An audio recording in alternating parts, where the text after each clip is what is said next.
Hello everyone and welcome back to another video from Crazy Gamer. In this video, I'm going to show you how to change the graphics settings on the Minecraft game. So let's get started right away. First of all, open up the Minecraft game on your device, and once you open it up, you will be able to start enjoying your game right away. Once you begin playing your game, if you wish to change your graphics settings, then you can do this by pausing your game.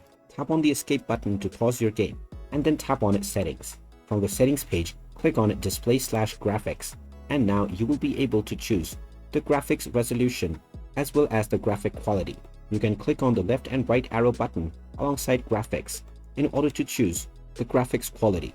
You may also click on advanced graphics if you wish to enable VSync, ambient occlusion, as well as various other details, including anti-aliasing, as well as particles and blue.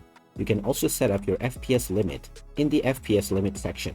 Finally, click on the apply button, and now your graphics settings have been applied to your game right away, and you can now immediately start playing and enjoying your game with your chosen graphics settings. And there you have it. That is how easy it is to change the graphics settings on the Minecraft game. If you find this video helpful, make sure you hit that like button and subscribe to our channel if you haven't done so already. Also ring that notification bell to never miss another update from us. Thank you for watching, and I will see you again in the next video.